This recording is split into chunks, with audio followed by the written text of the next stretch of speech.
الحمد لله رب العالمين، والصلاة والسلام على سيد الأنبياء والمرسلين وخاتم النبيين سيدنا محمد وآله وصحبه أجمعين، ومن تبعهم بإحسان ودعا بدعوتهم إلى يوم الدين. أما بعد، عن ابن عباس رضي الله عنهما قال: كنت خلف النبي صلى الله عليه وسلم يوما فقال: يا غلام، إني أعلمك بكلمات احفظ الله يحفظك، احفظ الله تجده تجاهك،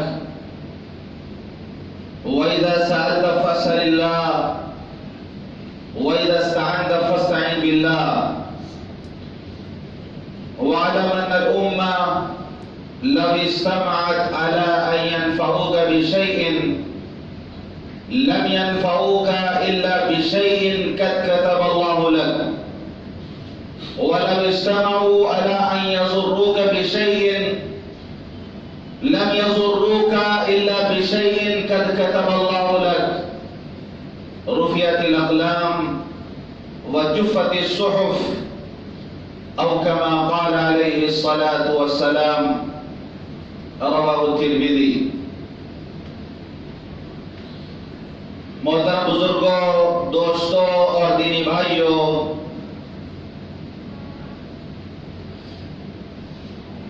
اس دنیا میں وہی ہوتا ہے جو اللہ چاہتا ہے. ہمارے چاہنے سے، آپ کے چاہنے سے، کسی کے چاہنے سے کچھ نہیں ہوتا. ما شاء اللہ کان وما لم یشاء لم یکن. اللہ جو چاہے گا وہ ہوگا، جو نہیں چاہے گا نہیں ہوگا. وما تشاءون الا ان یشاء اللہ. تمہارے چاہنے سے نہیں ہوگا، اللہ کے چاہنے سے ہوگا.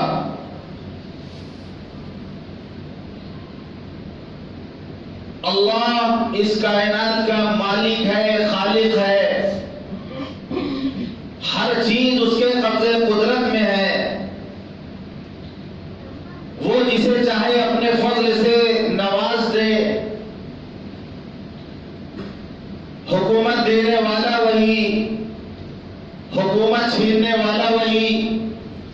قرآن میں کہا گیا: قل اللہم مالک الملک تؤتی الملک من تشاء وتنزع الملک ممن تشاء وتعز من تشاء وتذل من تشاء بیدک الخیر انک علی کل شیء قدیر. اے اللہ، تو ملکوں کا مالک ہے. تؤتی الملک من تشاء، جسے چاہے تو حکومت عطا کر دے.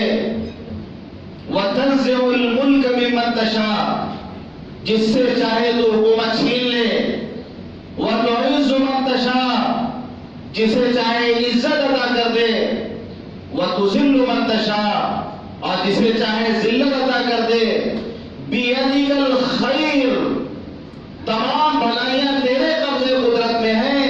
انک علی کل شیء قدیر، بے شک اللہ ہر چیز پر قادر ہے. یخلق ما یشاء، اللہ جو چاہتا ہے پیدا کرتا ہے. وہ فعال لما یرید ہے، جو چاہتا ہے کرتا ہے. یخلق ما یشاء، جو چاہتا ہے پیدا کرتا ہے. یہب لمن یشاء اناثا، جسے اللہ چاہتا ہے بیٹیاں ہی بیٹیاں دیتا ہے. وَيَهَبُ لِمَن يَشَاءُ الذُّكُورَ، جسے اللہ چاہتا ہے بیٹے ہی بیٹے دیتا ہے. اب يُزَوِّجُهُمْ ذُكْرَانًا وَإِنَاثًا، اور جسے اللہ چاہتا ہے بیٹا اور بیٹیاں دونوں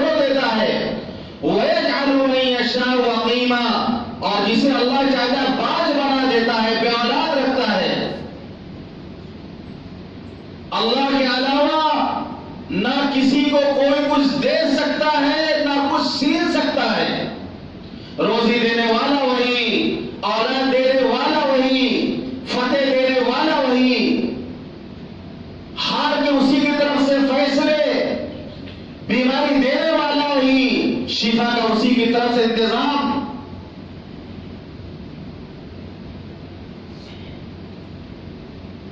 حجر اسود کو دیکھ کر، حجر اسود شاید اس روئے زمین پر اتنا کوئی متبرک پتھر نہیں ہوگا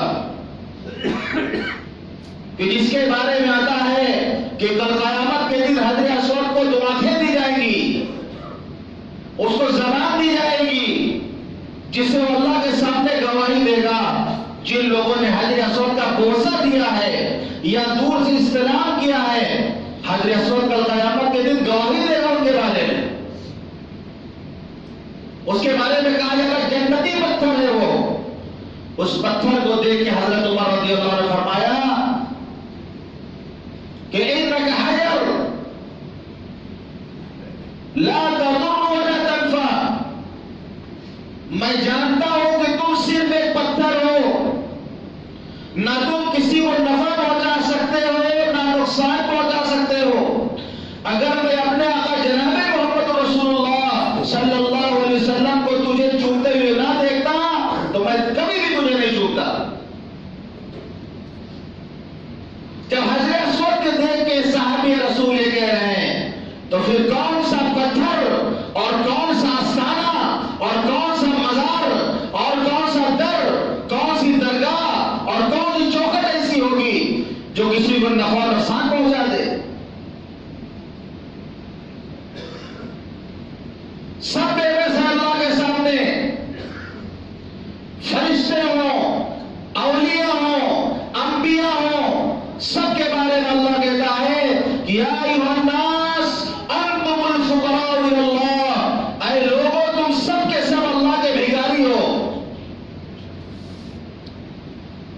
یا ایھا الناس انتم الفقراء الی اللہ. اے لوگوں تم سب اللہ کے بھکاری ہو. واللہ هو الغنی الحمید. اللہ مالدار ہے، اللہ بے نیاز ہے، اللہ قابل تعریف ہے.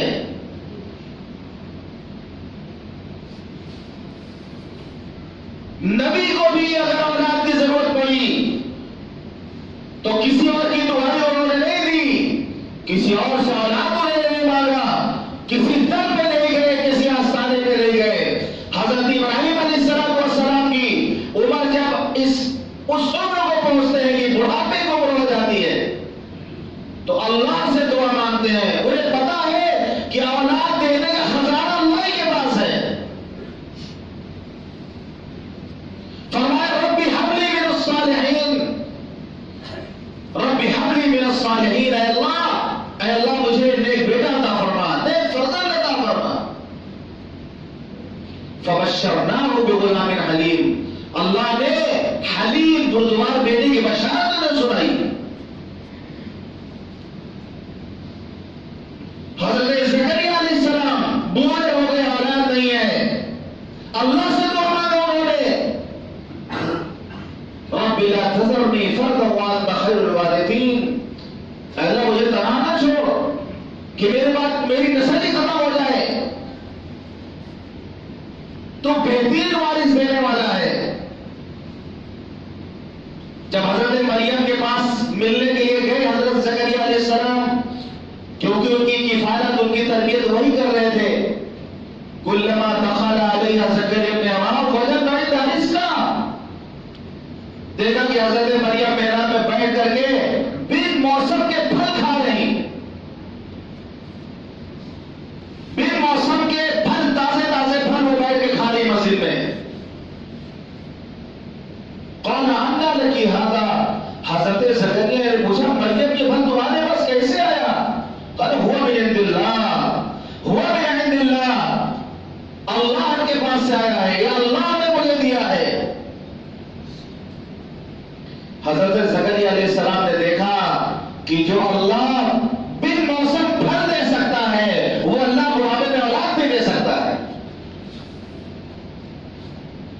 جو اللہ بن موسم پھل دے سکتا ہے وہ اللہ بڑھاپے میں اولاد بھی دے سکتا ہے. دعا کے لیے عبادی رب لا تذرنی فردا وانت خیر الوارثین. اللہ نے دعا قبول فرمائی. فبشرناہ بیحییٰ، حضرت یحییٰ علیہ السلام کی بشارت انہیں دی گئی. تو نبی بھی اگر اس کو اولاد کی ضرورت ہوتی تو اللہ سے مانگتا ہے. آج لوگ اولاد کے لیے کہاں کہاں نہیں جا رہے ہیں، کس در اور کس چوکھٹ اور کس مزار اور کس آستانے پر وہ حاضری دے رہے ہیں. اگر وہ نہیں مانتے تو صرف اللہ ہی سے نہیں مانتے. بس مسجد میں آتے نہیں، نماز پڑھتے نہیں، اللہ کے سامنے روتے نہیں، اللہ سے دعا نہیں مانگتے، ہر در پہ جاتے ہیں سوائے اللہ کے در کے. کیونکہ جو اللہ کے در سے روبرداری کرتا ہے در در کے ٹھوکریں وہ کھاتا ہے، اور جو ایک در کو پکڑ لیتا ہے اللہ تمام در سے اس کو بے نیاز کر دیتا ہے. میں نے حدیث ابھی آپ کے سامنے پڑھی، ترمذی شریف کی روایت ہے. حدیث کے راوی حضرت عبداللہ ابن عباس رضی اللہ عنہ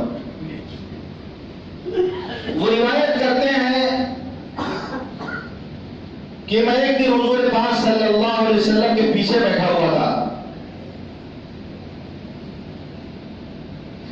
حضور پاک صلی اللہ علیہ وسلم کے زمانے میں حضرت عبداللہ ابن عباس رضی اللہ عنہ بچے تھے. حضور صلی اللہ علیہ وسلم کے چچا دار بھائی تھے. حضرت عباس جو حضور صلی اللہ علیہ وسلم کے چچا تھے ان کے بیٹے حضرت عبداللہ ابن عباس، اور حضور پاک صلی اللہ علیہ وسلم کی زوجہ محترمہ حضرت میمونہ رضی اللہ عنہ، یہ حضرت عبداللہ ابن عباس رضی اللہ عنہ کی خالہ تھی. تو بچے تھے، کبھی کبھی خالہ کے گھر میں جاتے تھے، حضور پاک صلی اللہ علیہ وسلم کے گھر میں جاتے تھے اور وہیں پر سو جاتے تھے رات میں. تو حضرت عبداللہ ابن عباس فرماتے ایک مرتبہ اپنی خالہ کے یہاں گیا، حضرت میمونہ رضی اللہ عنہ کے یہاں. تہجد کا وقت تھا، میں نے لوٹا میں پہلے سے پانی رکھ دیا. بچے تھے لیکن لوٹا میں پہلے سے پانی انہوں نے رکھ دیا کہ حضور پاک صلی اللہ علیہ وسلم بیدار ہوتا وضو فرمائیں گے. جب حضور پاک صلی اللہ علیہ وسلم بیدار ہوئے، دیکھا لوٹا میں پانی پہلے سے رکھا ہوا ہے. آپ نے پوچھا بھائی کس نے پانی رکھا ہے؟ تو حضرت میمونہ رضی اللہ عنہ نے بتایا کہ عبداللہ ابن عباس نے رکھا ہے اس کو. آپ نے دعا دی، اللہم فقہہ فی الدین وعلمہ التاویل. اے اللہ اس بچے کو تفقہ فی الدین عطا فرما، قرآن مجید کی تفسیر کا علم عطا فرما. حضور پاک صلی اللہ علیہ وسلم نے جو دعا دی تھی انہیں، وہ دعا اللہ کی قبول ہوئی اور اپنے وقت کے سب سے بڑے امام المفسرین بنے. وہ تفسیر کے سب سے بڑے امام بنے، یہاں تک کہ صحابہ انہیں امام المفسرین حبر الامہ ان القاب سے یاد کیا کرتے تھے. اسی لیے چھوٹوں سے کہتا ہوں کہ بڑوں سے دعا لیا کرو. گھر میں آپ میں کوئی بڑا ہو، آدمی کہتا ہے میرے لیے دعا کرنا، دعا کی درخواست آدمی کرتا ہے. دعا کو مانگی نہیں جاتی، دعا لی جاتی ہے. آپ ایسا کام کریں کہ سامنے والا خوش ہو کر آپ کو دل سے دعا دے دے. جیسے حضرت عبداللہ بن عباس رضی اللہ عنہ کو پتا تھا کہ حضور صلی اللہ علیہ وسلم بیدار ہوں گے تو پانی پہلے سے لا کے رکھ دیا. اسی طرح آپ کو پتا ہو آپ کے والد ہیں، آپ کے دادا ہیں، آپ کے گھر میں دادی ہیں، نانی ہیں، آپ کو پتا ہو کہ ان کو ابھی اس چیز کی ضرورت پڑے گی، ابھی اٹھیں گے، ان کو جو ہے چشمہ ڈھونڈیں گے کہاں ہے، تو پہلے چشمہ لے جا رکھ دیا. اس کو خوش ہو جائیں گے کہ میرا چھوٹا سا بچہ، اتنا چھوٹا سا بچہ، اس کو میری اتنی فکر ہے، اللہ اس کو بڑا کرے. کتنی دعائیں دیتی ہیں جو بوڑھی عورتیں ہوتی ہیں، جو ہمارے گھر میں بزرگ ہوتے ہیں، کتنی دعائیں دیتے ہیں ہمارے لیے. تو حضرت عبداللہ بن عباس رضی اللہ عنہ تو چھوٹے تھے.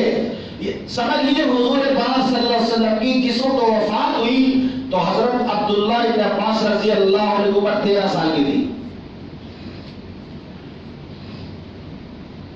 لیکن حضور پاک صلی اللہ علیہ وسلم وفات کے بعد صحابہ کی خدمت میں حاضر ہوتے تھے وہ علم حاصل کرنے کے لیے. پتہ چلتا فلاں صحابی کے پاس فلاں حدیث ہے، جاتے تھے دوپہر میں پہنچ گئے، پتا چلا وہ قیلولہ کر رہے ہیں۔ قیلولہ جانتے ہیں؟ قیلولہ کس کو کہتے ہیں؟ قیلولہ پہلی بار سنے نام؟ قیلولہ کس کو کہتے ہیں؟ قیلولہ کرنا سنت ہے۔ دوپہر میں کھانا کھانے کے بعد تھوڑی دیر آرام کے لیے لیٹ جائے، چاہے سوئے نہ ہو، تھوڑی دیر لیٹ جانا یہ سنت ہے۔ اس کو قیلولہ کرنا بولتے ہیں، جو ہم لوگ نہیں کرتے ہیں۔ ہم لوگ تو لیلولہ ہی قیلولہ ہے، لیلولہ قیلولہ۔ راتی میں ذرا لمبا سوتے دوپہر میں اٹھتے، ہو گیا لیلولہ بھی قیلولہ، سب اسی میں ہو گیا۔ فلاں صحابی کے بارے میں پتہ چلتا، ان کی خدمت میں حاضر ہوتے، دوپہر میں قیلولہ کر رہے ہیں وہ، تو گھنٹے نہیں بجاتے تھے جا کر کہ ہم آئے ہیں تو اب ہم کو ہمارا کام ہونا چاہیے، ہم تو حضور پاک صلی اللہ علیہ وسلم کے رشتے دار ہیں، چچا زاد بھائی ہیں، چچا کے بیٹے ہیں، ان کو تو اس ٹائم دینا ہوگا ہمیں، اور جا کے گھنٹے اور بل بجاتے ہوں وہ۔ فرماتے کہ ہم جا کر ان کے دروازے میں لیٹے رہتے تھے، دروازے کے پاس باہر ہوائیں چلتی تھی، گرد و غبار جس میں پڑتا تھا، لیکن ان کو تکلیف نہیں دیتے تھے۔ جب وہ قیلولہ کر کے جب بیدار ہوتے اور جب خود سے دروازہ کھولتے تو ہمیں اس حال میں دیکھتے تو وہ خود کہتے تھے کہ ہم کو بلا لیے ہوتے، ہم کو آواز دے دیتے، بلا دیتے، لیکن یہ ادب تھا کہ اگر ہم اپنی ضرورت سے کسی دین کی بات معلوم کرنے کے لیے ایسے وقت میں کسی بڑے کے پاس جائیں، وہ آرام کر رہے ہوں، تو پھر ان کو ہمیں زحمتیں دینی چاہیے۔ یہ نہیں کہ سو رہے ہیں، چلیے اٹھے ابھی نکاح پڑھا رہے ہیں آپ کو، ابھی پانی دم کر کے دیجیے، آپ ابھی جو ہے یہ بڑا مسئلہ بتائیے، انتظار کیجیے آپ۔ تو حضرت عبداللہ بن عباس فرماتے کہ ایک دن حضور پاک صلی اللہ علیہ وسلم کے پیچھے بیٹھے ہوئے تھے، سواری پر پیچھے بیٹھے ہوئے تھے، چھوٹے سے رہے ہوں گے، 12-13 سال کی عمر رہی ہوگی، اس وقت چھوٹی سے رہے ہوں گے۔ تو فرماتے کہ حضور پاک صلی اللہ علیہ وسلم نے مجھ سے فرمایا، یا غلام انی اعلمک بکلمات، اے بچے، جو لفظ حضور پاک صلی اللہ علیہ وسلم نے استعمال کیے، یا غلام، اے بچے، میں تمہیں کچھ باتیں سکھاتا ہوں۔ حضور صلی اللہ علیہ وسلم نے کیا باتیں سکھائی ہے وہ بہت دھیان سے سنیے گا، دل کے کان کھولیے اور ان باتوں کو سنیے۔ انی اعلمک بکلمات، میں تمہیں کچھ باتیں سکھاتا ہوں، احفظ اللہ یحفظک، تم اللہ کے احکام کی حفاظت کرو، اللہ تمہاری حفاظت کرے گا۔ احفظ اللہ تجدہ تجاہک، تم اللہ کے حقوق کی حفاظت کرو، اللہ کو اپنے سامنے پاؤ گے۔ اذا سألت فاسأل اللہ، جب مانگنا ہو تو اللہ سے مانگو، اس لیے جو اللہ سے مانگتا ہے اللہ اس سے خوش ہوتا ہے، جو انسان سے مانگتا ہے تو انسان ناراض ہوتا ہے۔ ایک بار کوئی آپ کو دے دے گا، دوسری بار کوئی آپ کو دے دے گا، بار بار آپ کسی انسان سے مانگیں گے تو وہ ناراض ہوگا، وہ ڈانٹے گا، وہ بھگائے گا، پھر وہ بہانے کرنے لگے گا۔ اور اللہ کا معاملہ یہ ہے کہ من لم يسأل اللہ یغضب علیہ، جو اللہ سے نہیں مانگتا، جو اللہ سے نہیں مانگتا، اللہ اس سے ناراض ہوتا ہے۔ من لم يسأل اللہ یغضب علیہ، جو اللہ سے نہیں مانگتا، اللہ اس سے ناراض ہوتا ہے۔ اللہ کو اچھا لگتا ہے کہ بندے اس سے مانگے، اس سے سوال کرے، اس سے دعا کرے۔ فرمایا دعائیں استجب لکم، مجھ سے مانگو میں تمہیں دوں گا۔ ان الذین یستکبرون عبادتی، جو لوگ دعا کرنے سے اتراتے ہیں، تکبر کرتے ہیں، بھائی جتاتے ہیں، دعا نہیں مانگتے، وہ جو ہے نوٹ دے دے کے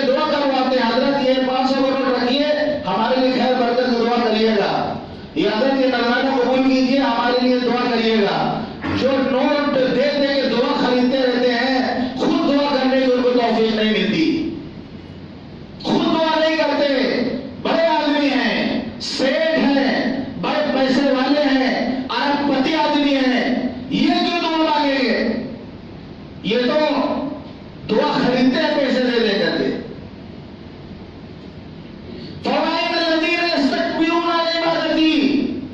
جو میری عبادت سے تکبر اختیار کرے گا, ای مسئلتی دعائی, جو مجھ سے دعا کرنے میں تکبر اختیار کرے گا, سیدخلون جہنم داخلین, ہم اس کو ذلیل کر کے جہنم میں داخل کر دیں گے. دعا نہ مانگنے پر اللہ کہہ رہا ہم اس کو گھسیٹ کر جہنم میں ڈال دیں گے.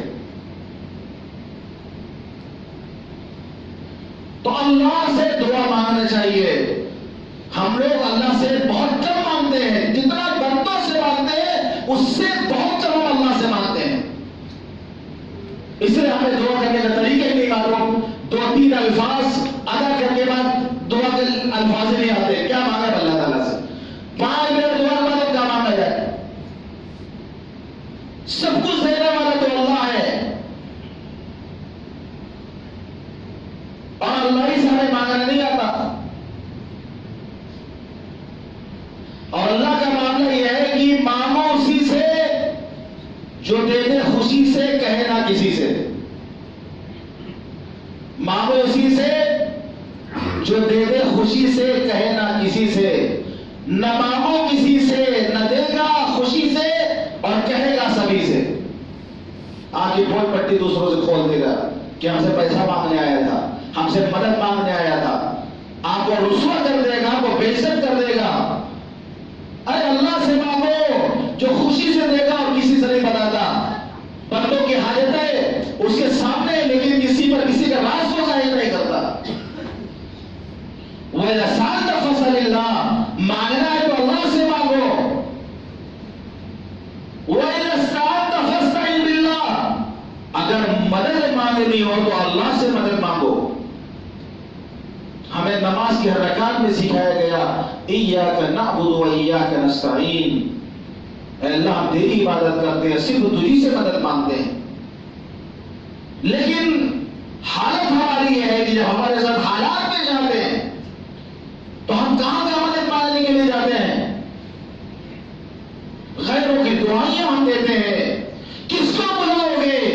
قبر والے کو بلاؤ گے تب بھی جہاں پہ مزار ہے وہاں پہ لیٹا ہوا ہے وہ. کسی درگاہ والے کو بلاؤ گے درگاہ میں بیٹھا ہوا ہے. کسی عالم کو بلاؤ گے تو اپنے کمرے میں بیٹھا ہوا ہے. کسی بزرگ کو بلاؤ گے اپنے حجرے میں بیٹھا ہوا ہے. میرے بندے مسلمان نہ اقرب الیک من حبل الورید, میں تمہارے شہر رگ سے بھی زیادہ قریب ہوں. مجھ سے جلدی اس کا کون پہنچ سکتا ہے؟ نحن اقرب الیک من حبل الورید. وَإِذَا اسْتَعَنْتَ فَاسْتَعِنْ بِاللَّهِ, مدد مانگنا ہے تو اللہ سے مدد مانگو. وَاعْلَمْ أَنَّ الْأُمَّةَ لَمْ اجْتَمَعَتْ عَلَىٰ أَن يَنفَعُوكَ بِشَيْءٍ لَمْ يَنفَعُوكَ إِلَّا بِشَيْءٍ قَدْ كَتَبَ اللَّهُ لَكَ.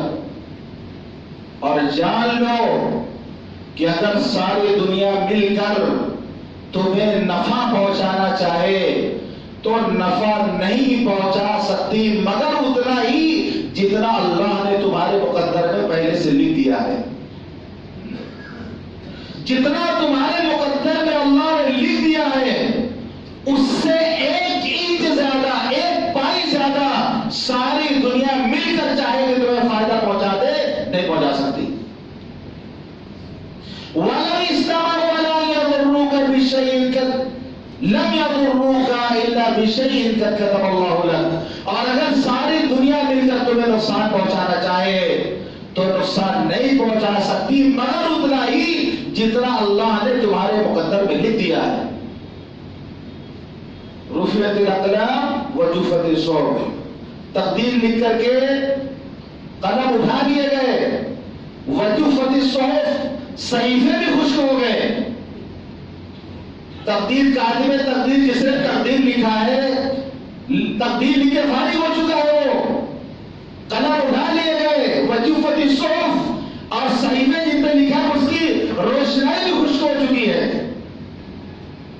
مسلم شریف کی روایت میں کہ حضور پاک صلی اللہ علیہ وسلم نے فرمایا زمین اور آسمان کی تخلیق سے 50,000 سال پہلے اللہ نے تمام مخلوقات کی تقدیر لکھ دی تھی۔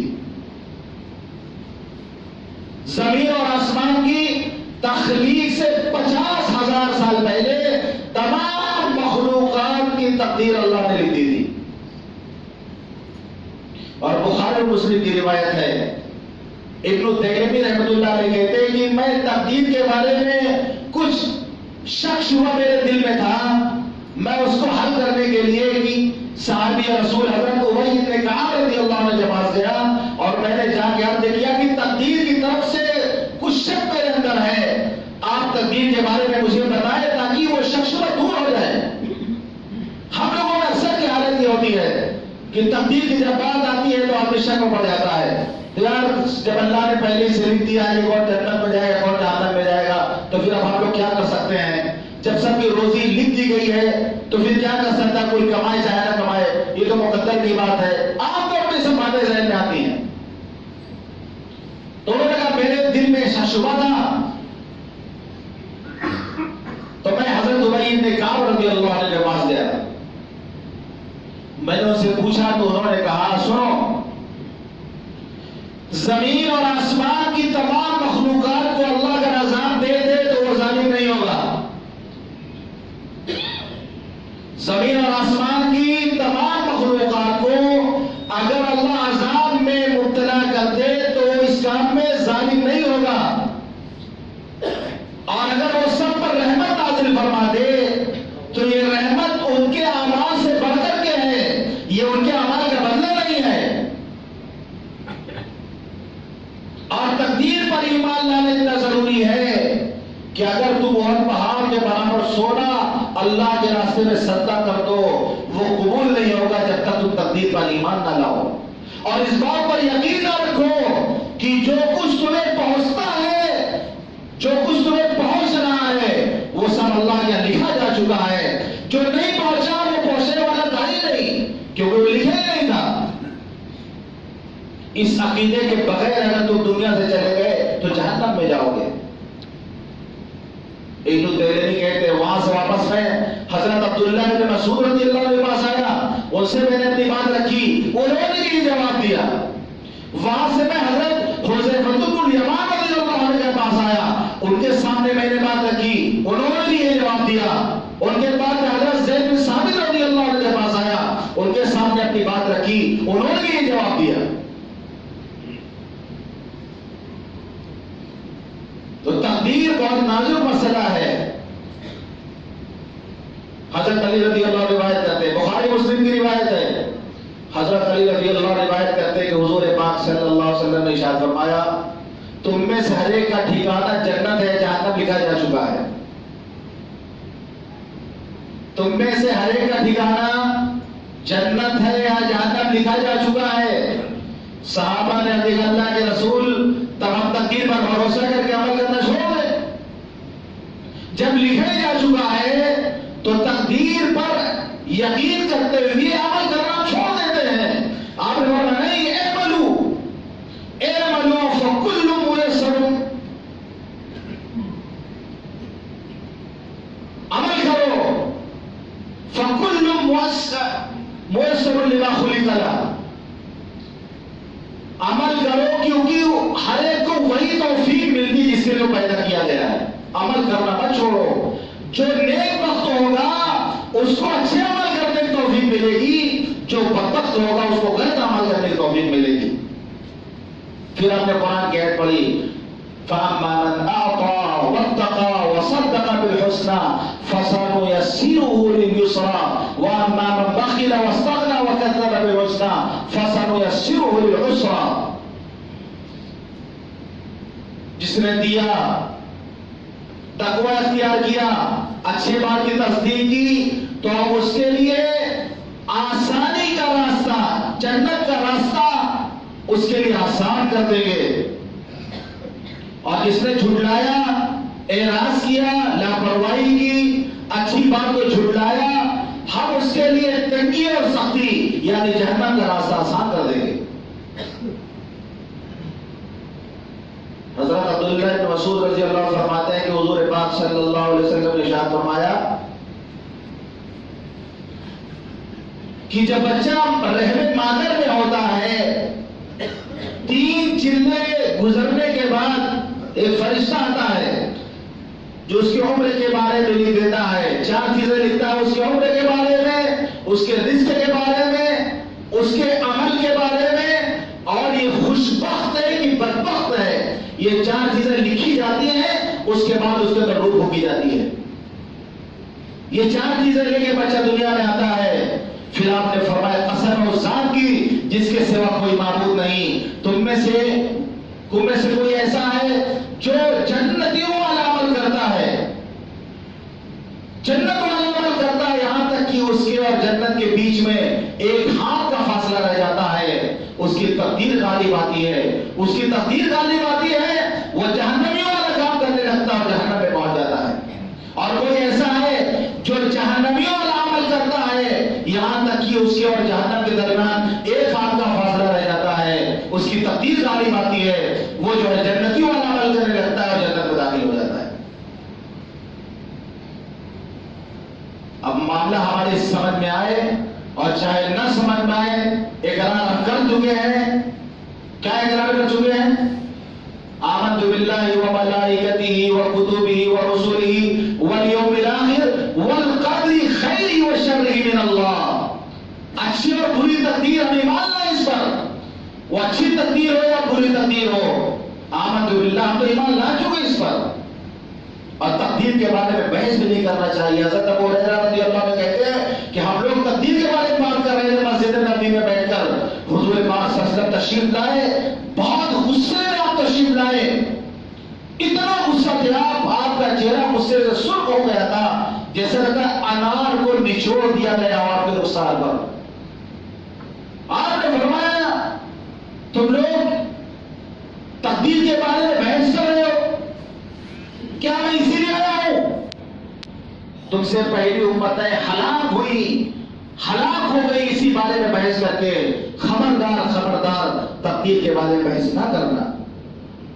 تو تقدیر کا مسئلہ بہت نازک ہے، بس یقین کریں جو بھی حالات، جو چیز ہمیں پیش آتی ہے سب اللہ کی طرف سے، وہ چاہے اچھے حالات ہوں چاہے خراب حالات ہوں، موافق ہوں یا مخالف ہوں، ایک صاحب ایمان کو یقین رکھنا چاہیے کہ یہ سب کچھ اللہ کے قبضے قدرت میں ہے، یہ سب اللہ کی طرف سے ہے، اور آدمی اگر تقدیر پر یقین کر لے گا بہت ساری تکلیفوں سے بچ جائے گا۔ وہ کچھ حالات ایسے آئے اس کو سن لے تو ہمارے لیے ہو نہیں تھا، بہت سے بڑا نقصان ہو جائے، آدمی سوچے یہ نقصان تو ہونا ہی نہیں، اس سے بچ ہی نہیں سکتے تھے، اللہ نے اس کو ہمارے لیے لکھ دیا تھا، تو تسلی مل جائے گی اگر آدمی تقدیر کی طرف اس کا خیال جائے گا اور تقدیر کے بارے میں سوچے گا۔ اللہ تعالی ہم سب کو کہنے اور سننے زیادہ عمل کرنے کو توفیق عطا فرمائے۔ وآخر دعوانا